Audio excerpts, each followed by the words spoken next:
Hey, there we go. All right, And now we are truly live. And well, we did a preview. You didn't hear the intro, but we played it. It's not important, the rest of it. We're doing great. Rich, love being here with you. Let's get to the show. Before we do anything, we have a poll question. This week's poll question is basketball versus line dancing. yeah. We had probably different experiences with line dancing. Yep. As we were talking about it at lunch, as a foursome with our wives upstairs, we asked them what they would have chosen, and my wife voted. Okay, mine didn't.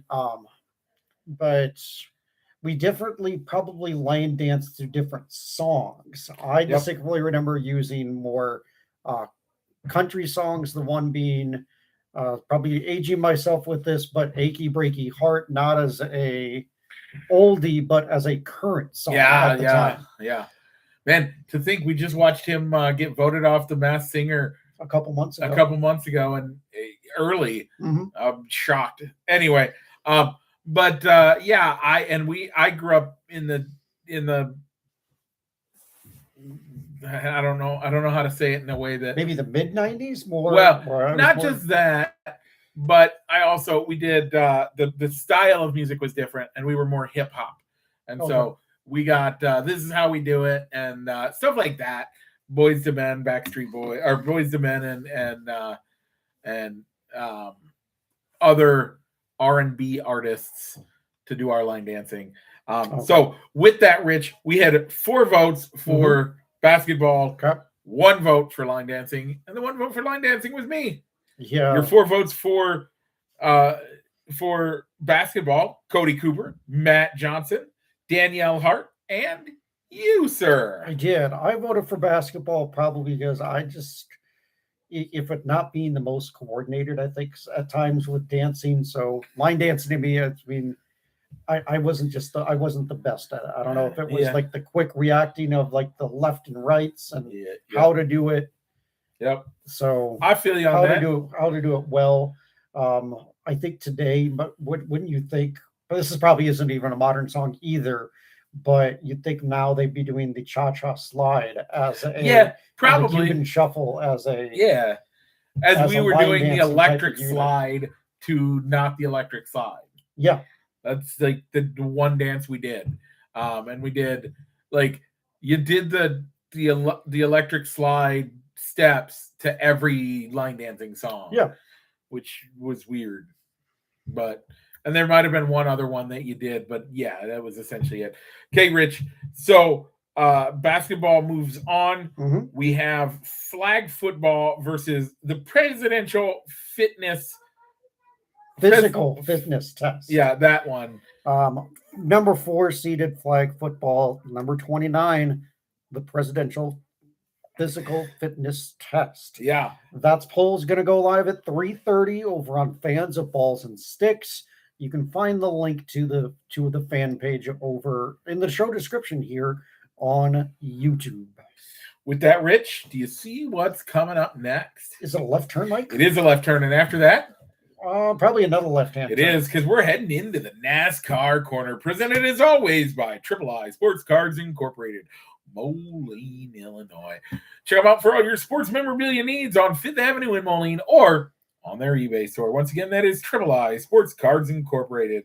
This last week, we had the Cookout 400 in Martinsville, Virginia. Yeah. Rich, you did me dirty. You picked my favorite driver, so I couldn't cheer against you. And it worked out as Denny Hamlin finished second and Ryan Preece, respectable 12. Yep. Yeah. But your winner, Rich, is? Chase Elliott. Yeah. With that, Rich, you have now tied it up. I have. With 4-4. That does include you getting 1 win. It does. Winning helps. Winning gets you 2 points. Almost thought I had those 2 points. You almost got, you almost took the lead. Thought it. I thought you were going to. I was cheering for it too, but yeah. So this week, being Holy Week, nothing on Easter. No, on the NASCAR side. On there's the still Cup Series side. On the Cup Series. There's still going to be some races. There's 3 races this weekend. Really? 3? Yeah. ARCA's racing. ARCA is racing, the trucks are racing, and the O'Reilly series, all three racing this weekend. And as you mentioned, Cletus McFarland will be racing this weekend. The ARCA race is the one that he's doing, but he's also doing the Menards, the ARCA O'Reilly, Menards series, the ARCA Menards and O'Reilly, but not the trucks. I don't believe he's doing the trucks this weekend. But NASCAR also changed the rules. Initially, they told him that his buddy George had to do 2 races, or had to do Hickory Grove or Hickory whatever Speedway and Kansas, and then he could do Talladega. Then they added on to him doing Rockingham, so he has to race at Rockingham. Cletus is racing at Rockingham for both the ARCA and the O'Reilly series this week. They'll be on track today. They're practicing right now, I believe. Yeah, so he is not in the truck race, but Cletus is in the O'Reilly race. Yep. For Saturday's O'Reilly race. Yeah, look for that this weekend. Tonight will be the truck race. You can check in for that and do that stuff. And then O'Reilly's tomorrow, along with the ARCA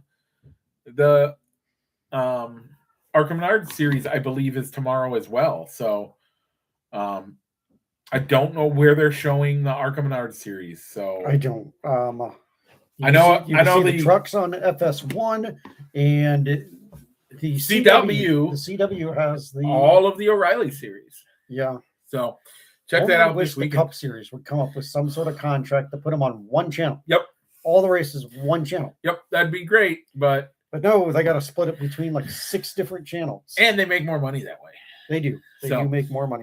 Rich, how did our 6 for 6 go? Where are we standing in points? 6 for 6, Mike. I have taken the lead with 239. Mike, you were in second with 224. That's pretty close. Pretty close. We're getting close. We're still doing well. I mean, I'm assuming that you're using the driver that you give on the show.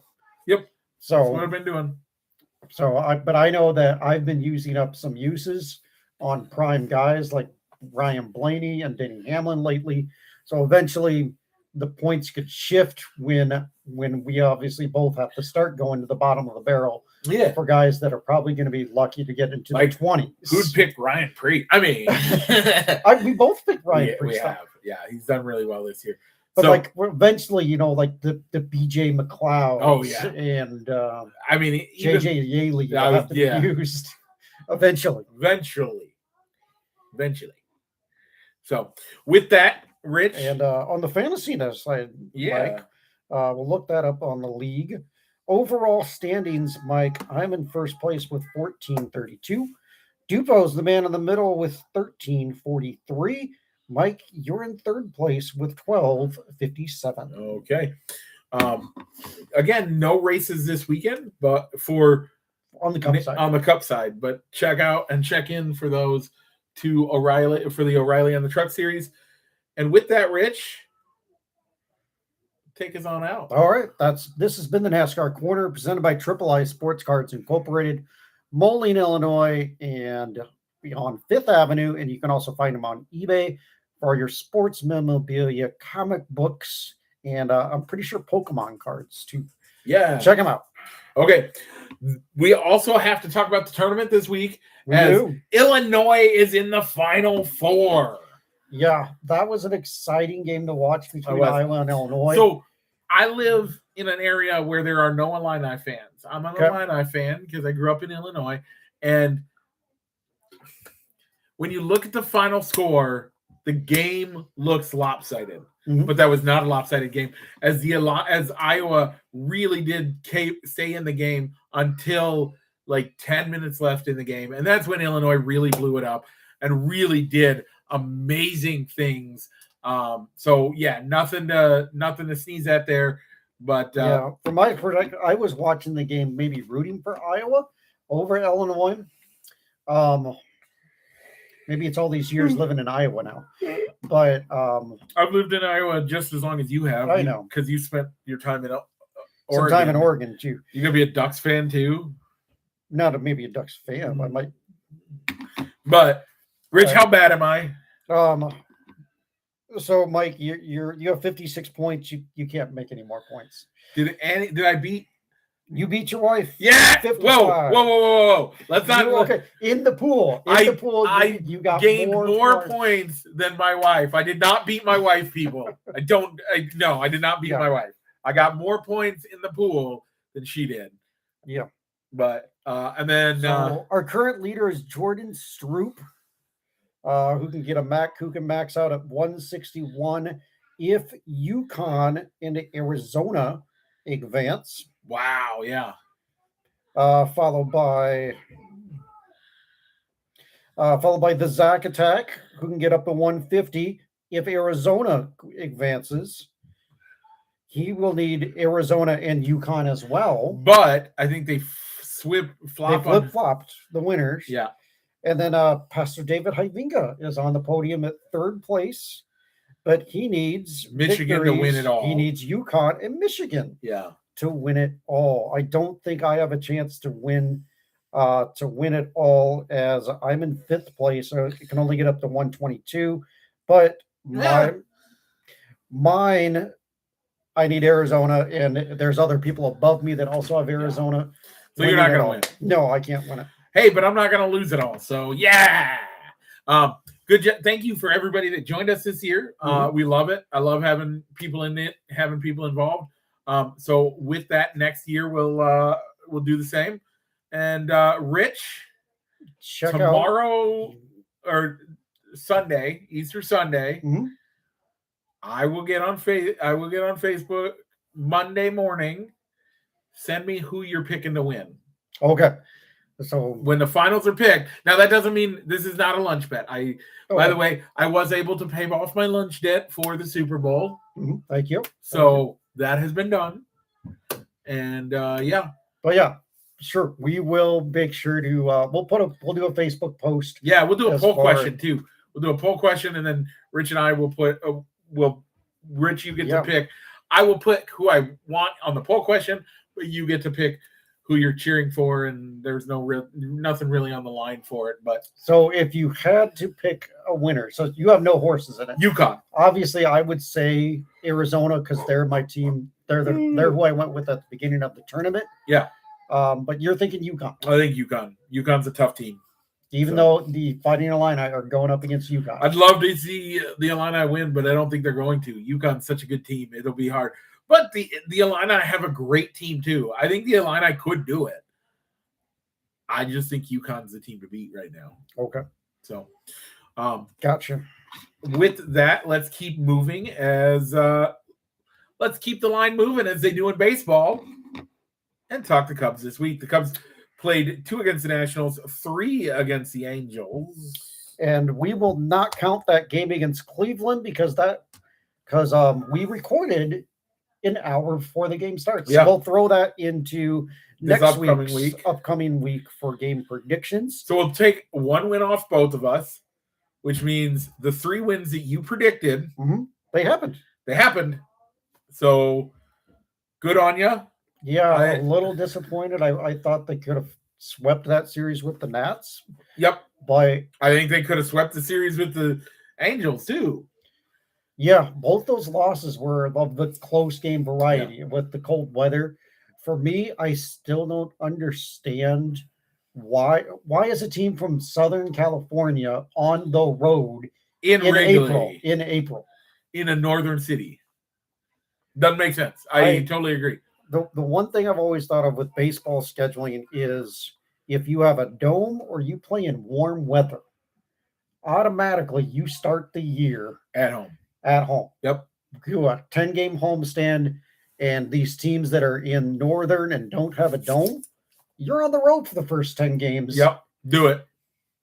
Totally agree. Because obviously they're not going to shorten the season to say, well, we're going to go back to a 152 or 156 game season, and we'll start it in like the first or second week of April. Yeah. Instead of now if it's the last week of March and you're going up against the NCAA tournament. Yeah. That's never going to happen. Yep. And we did discuss last week how to fix. Exactly. Take advantage of all these teams that have domes and your warm weather cities. Here's the thing. Arizona, perfect example. They're in a dome, right? Are they? They have a dome. They have a dome. They're in warm weather. But why not be down there? Half the teams are already there anyway. So the Florida, Diamondbacks should always. Half the teams are in Florida. Well, obviously, I don't think there'd ever be a thing where you would use the spring training. Oh, no, you're not going to do that. But I'm saying, you're half the teams are right there. All you got to do is just go to a different stadium. Yeah, automatically the Marlins and the Rays and the Diamondbacks. Automatically, those teams. Angels, Dodgers. In my eyes, it's your Californias. Your Texas, Arizona, Texas, Florida's, especially Houston, because you want to be on the stuff. But the team in Dallas has a dome. Atlanta. Yep, Atlanta. You could put Toronto, Milwaukee, because they have domes. Yep. They have fixed roof domes. Why do we have these? But by all means, opening day is pretty close to a sellout, no matter what the weather is. But it's games 3, 4, and then that second homestand.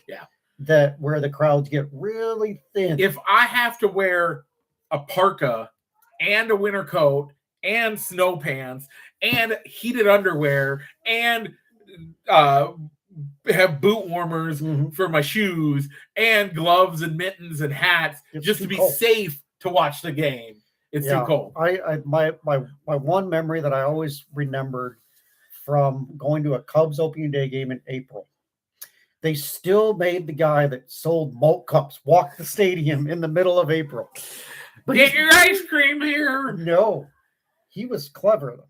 He was selling frozen hot chocolate. Oh, good job for him. Well, here's the thing.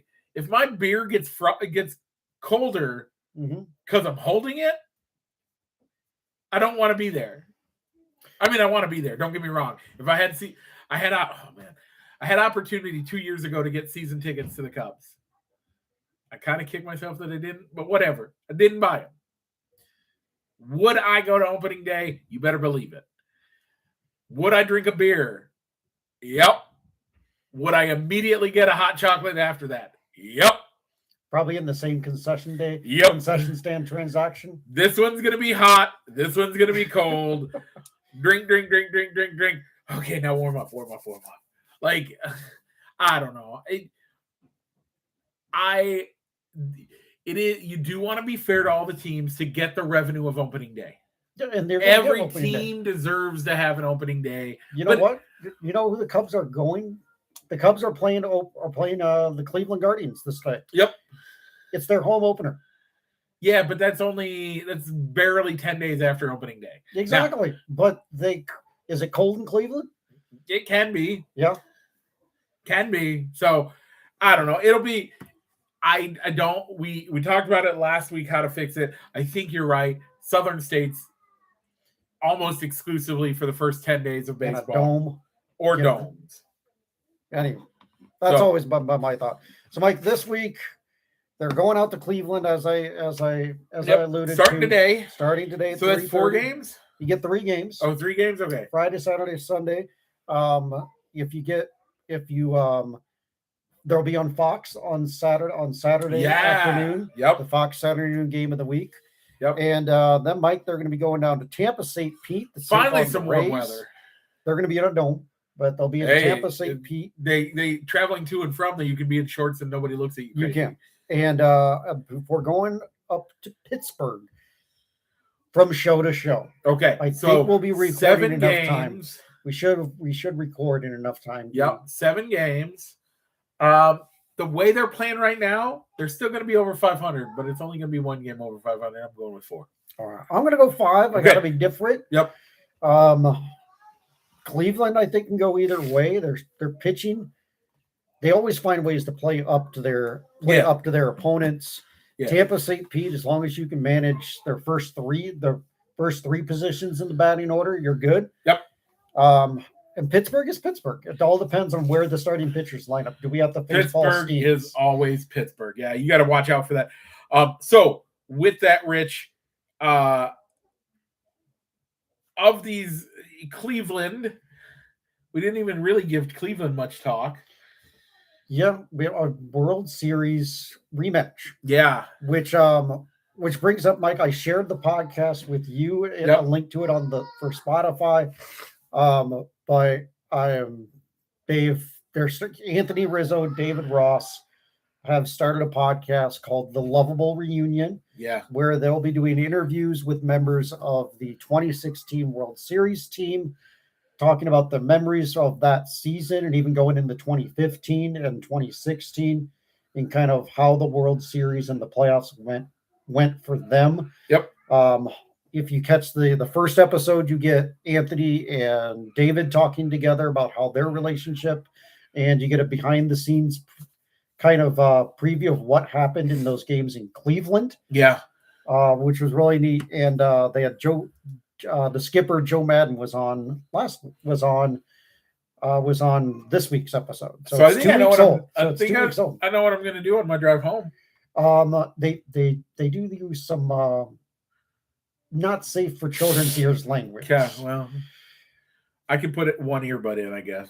Yeah, if you're that's my only caveat is that you do have the E explicit next to the episodes. Okay. And so they do use some not safe for children language. Okay. So. Well, thanks for the heads up on that. I won't watch it. I guess I'll wait until I'm driving to and from work. Yeah, they're about an hour and a half episodes. Oh, perfect. So yeah. They're great.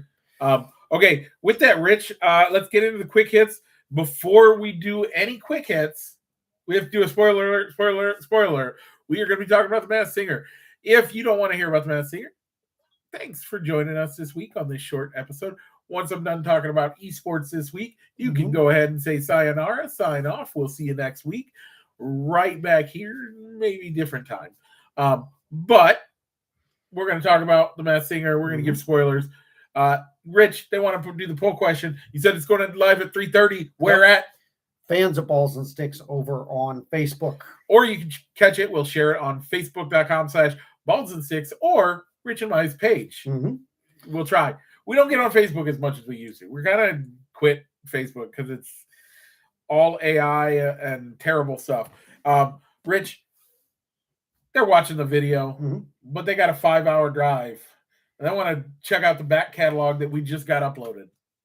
Look us up wherever you subscribe to your podcasts. Yep. Spotify and Apple and Google Podcasts, just to name a few. Okay. With that, Rich, esports update. So we played our second match for Marvel Rivals this week. We handily won, pretty handily. The other team was shocked at how good our team was, which was nice. And in that, they were like, "Are you guys pros?" No, we're not. But thanks for the offer on that. So they did great. Then we played Sheldon on Tuesday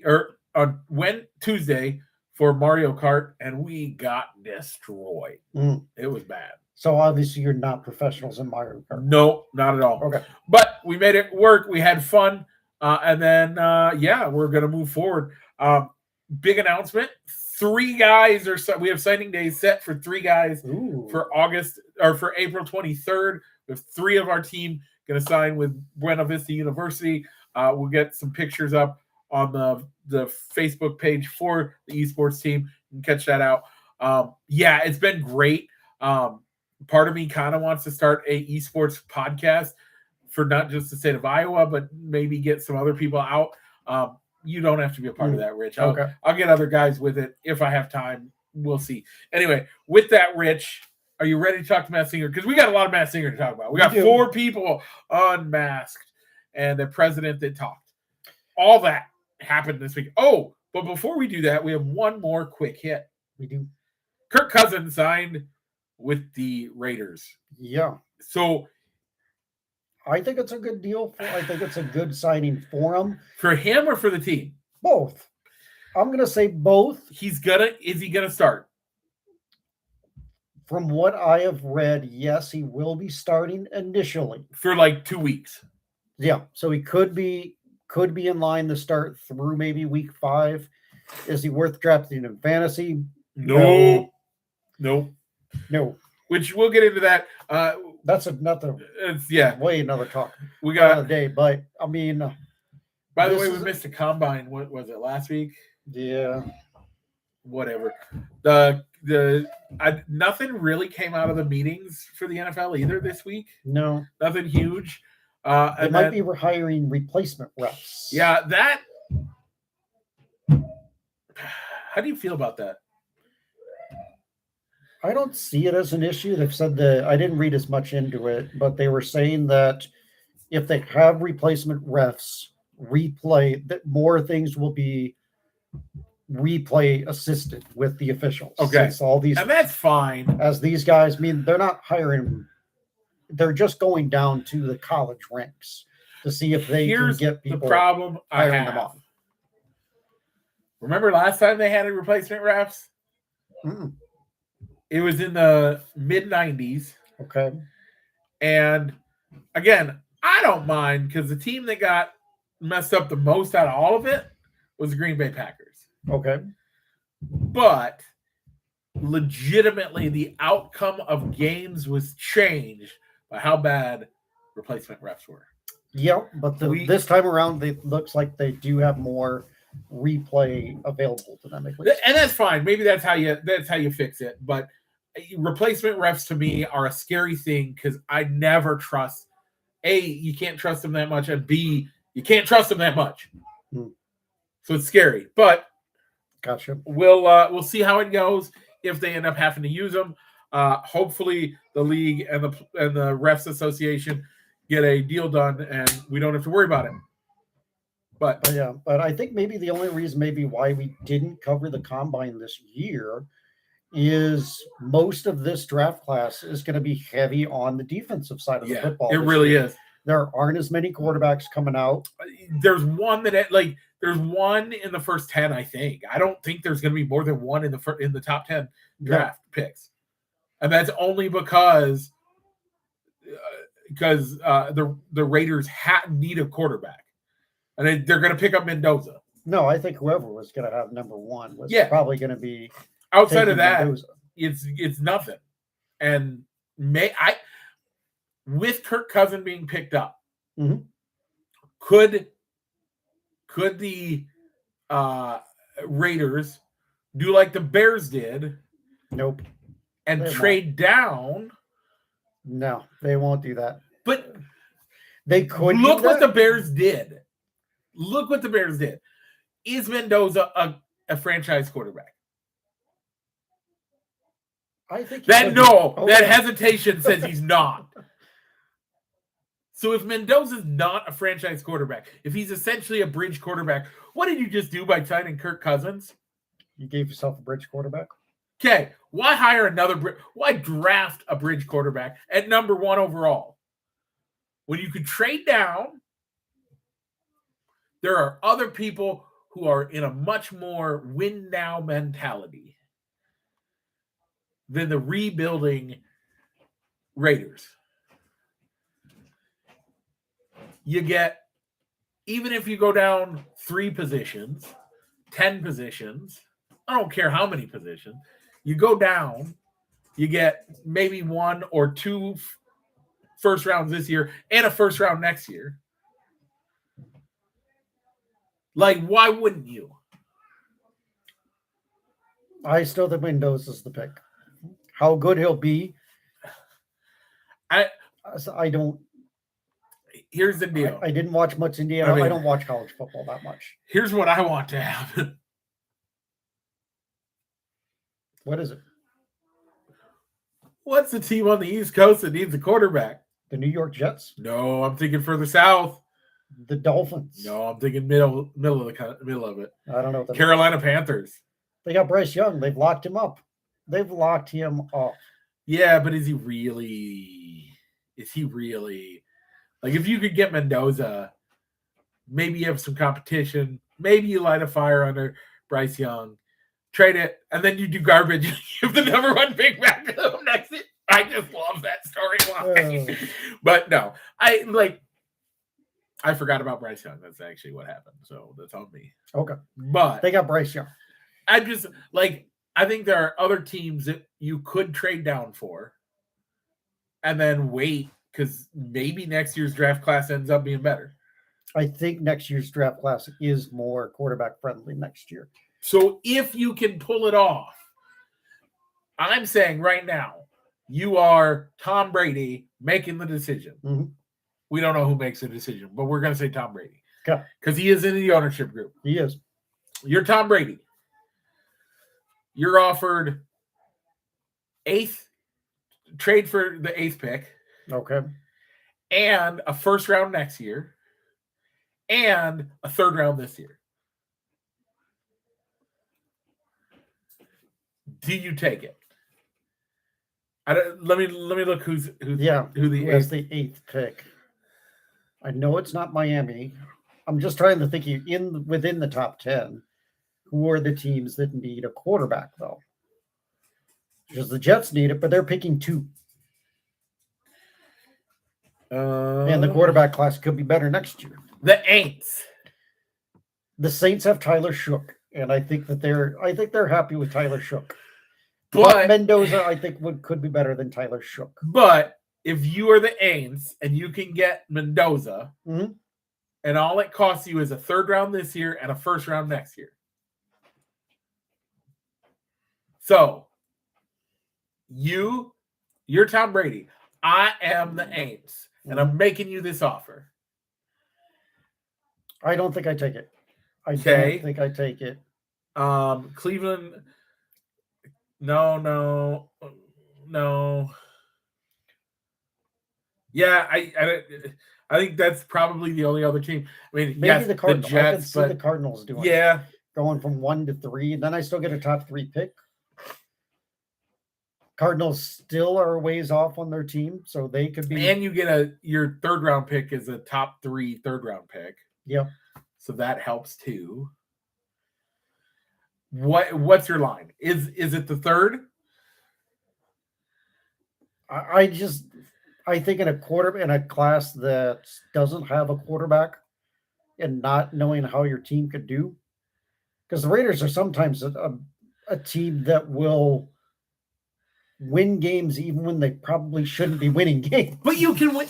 Is Mendoza gonna win those games for you over Kirk Cousins? I don't know. I don't think so. But I don't think so. I think Cousins wins the games over Mendoza. But if you're trying to lose, so you can make sure to be in the top 5. So if you're saying, all right, we need to lose enough games so that we can get Arch Manning next year. Or I don't remember who else the other quarterback. Arch Manning is the one that I recall as one quarterback coming out next year. I don't know that you do it either. But I'm just saying. I say you take your chance and draft Mendoza. Okay. Listen to offers. Put a pie in the sky, unreasonable demand for that pick and see what if it comes in. 1st, 2nd round for the Saints. 1st and 2nd round this year. And next year's 1st round. I might be willing to more listen to you. Okay. I don't know if it's going to happen, but I think the Raiders picking up Kirk Cousins makes listening to offers much more of an opportunity. It does, and now they can take their chance. They can take their time bringing in Mendoza. He doesn't have to be an automatic. Yep. Okay. Starting from day 1. On a terrible, terrible team. Okay, with that, let's move over to the Masked Singer. Yep. So, Rich, this week, the Masked Singer, we had 4 go home. I got to see the first half. You didn't. I did not get to see the last 2 unmaskings. Yep. But I know who it was. And I will tell you, I was right on one of them, essentially for the last 4 weeks. Okay. So, and if you would like, I can call my wife. She'll come down and vouch for that. But you were there when we were upstairs, and she essentially vouched for it there. So, I missed the first hour of the show, we recorded it through YouTube TV, and when we brought up the episode on Thursday afternoon while having dinner, we got the president talking to us, and Did he say anything important? No, we weren't really. We skipped over his speech. Okay. We skipped forward and got to the point where the Fox News guys were doing a quick summary of it, and they said, everyone will see the entirety of the Masked Singer, except on the West Coast. They cut over the Masked Singer, and it was the Crane.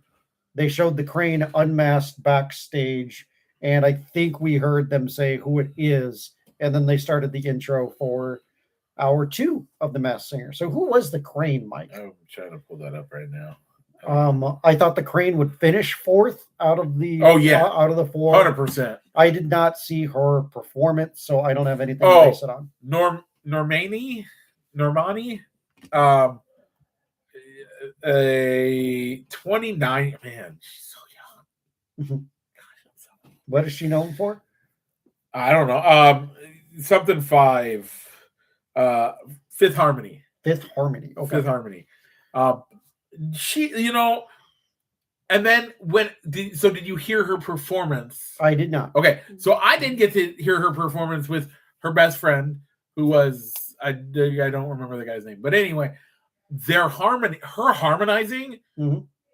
I'm like, if she could have gotten 1 or 2 of the other girls in from Fifth Harmony and did it as a group and done it as a group, her vocals as Harmony, amazing. So she was in the show. So she was more in the show to kind of showcase that she could be a featured performer instead of a supporting or a group. I think so. As a group performer. I think so. Okay. I didn't think the Crane should have made it this far into the competition. I think I would have rather seen. I thought the Eggplant did really well. Yep. And could have moved on, as well as who was the one that went home last? Or heck, even High Voltage had some good performances that were better than the Cranes. So the second unmasking was the Cat Witch. So of the people that I saw, Mike. Okay. Let's go there. Let's go there. So I saw all the performances. Obviously, Crane didn't deserve to be there, so 100% agree she should have been fourth. Second, so third through first, based on the performances of the night, Galaxy Girl was still better than Crane. She was close, at least close to second.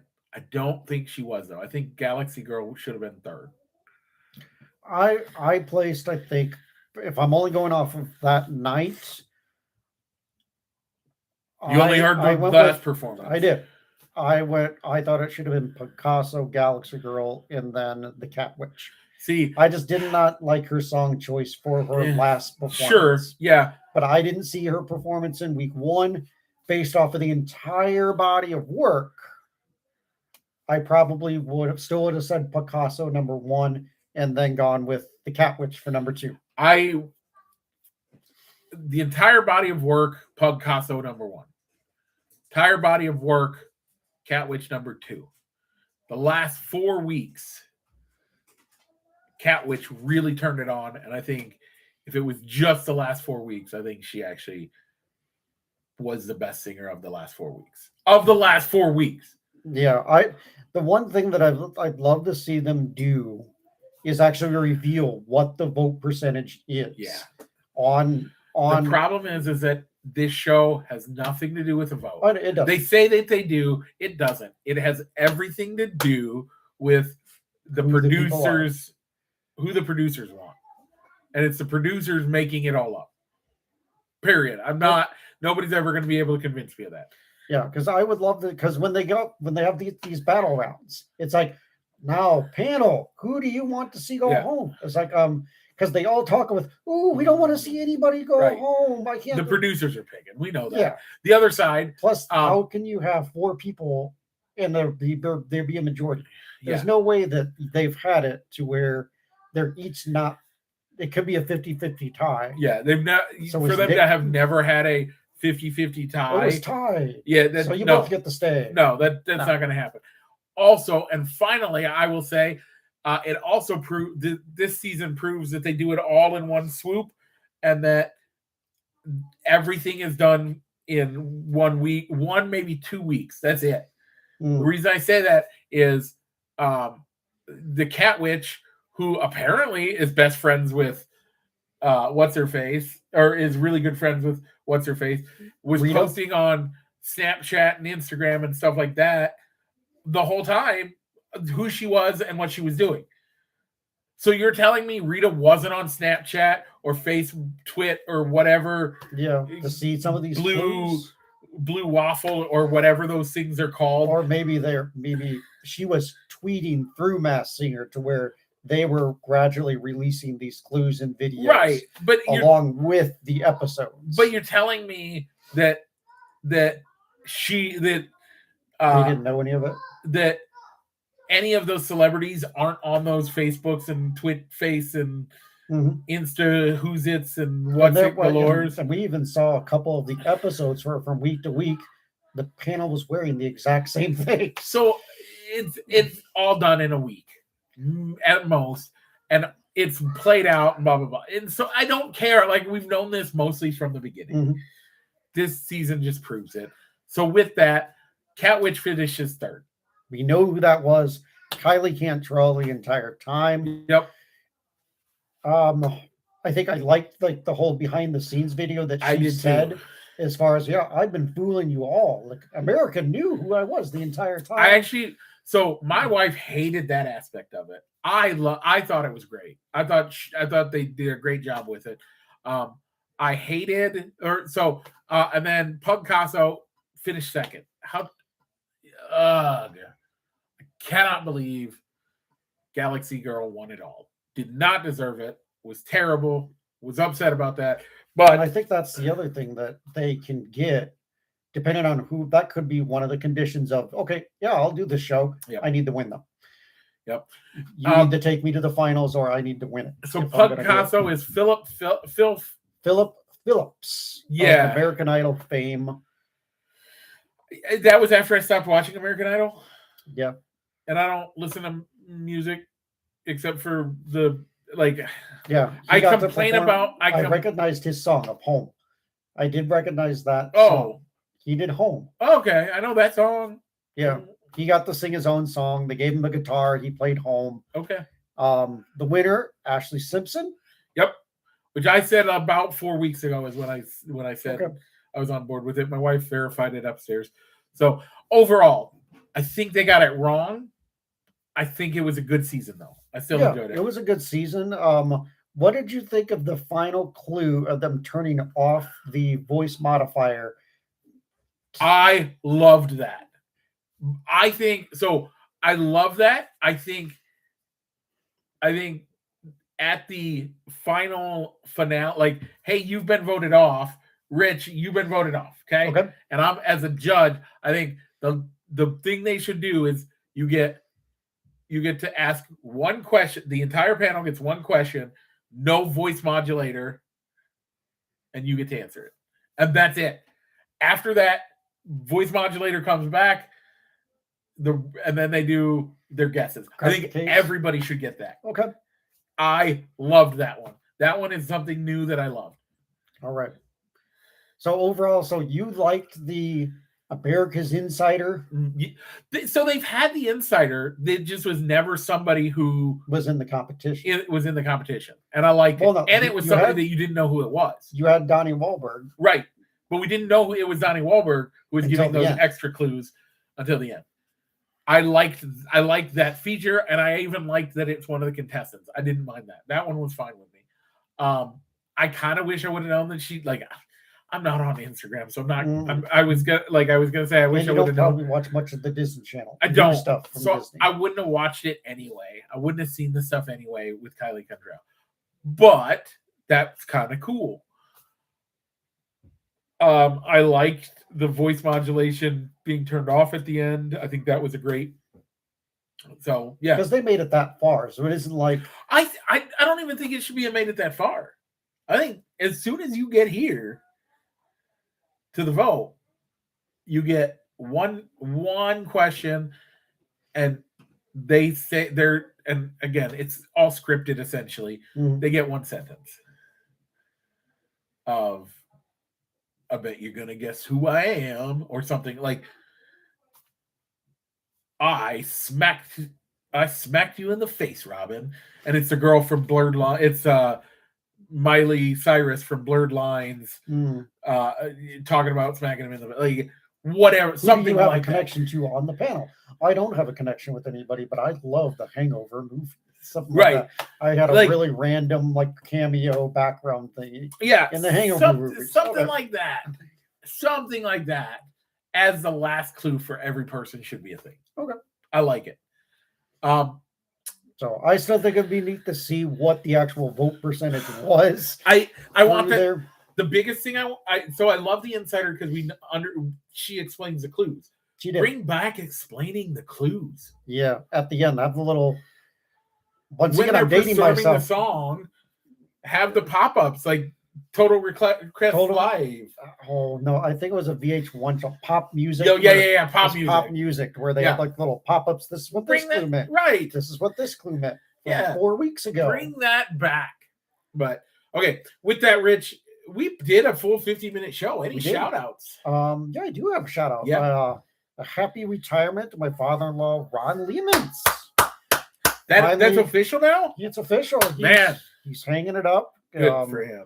He's hanging it up. He turned in his badge on Thursday, his last day at work, as today's a holiday for John Deere. So Is he doing a party? I don't know if he was doing an official party. I think we're trying to get together. The families here are trying to get together. If not, do a dinner. If not, we're all getting together for Easter because they're coming over on Sunday. So I just about dated myself. I said, well, take him out to dinner at Bonanza. Like, that literally was the thought in my head. No, I think we had tried to we tried to get to the Harris Pizza in Bettendorf since they finally opened back up their dining room. But we're doing that tomorrow. We had some bad weather. We had some bad weather in the area on Thursday nights. So we decided not to go out.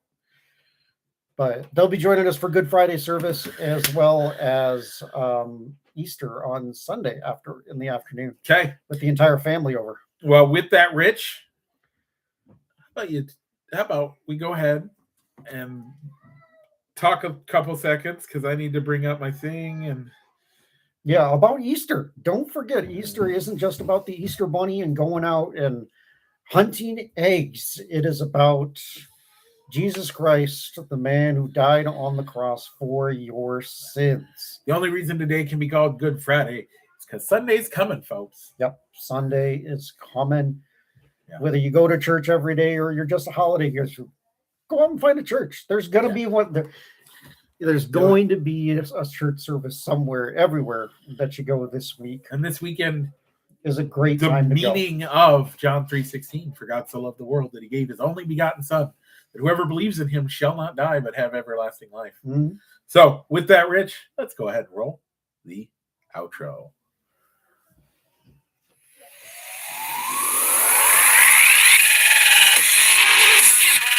Broadcasting live from somewhere in Iowa. This is Balls and Sticks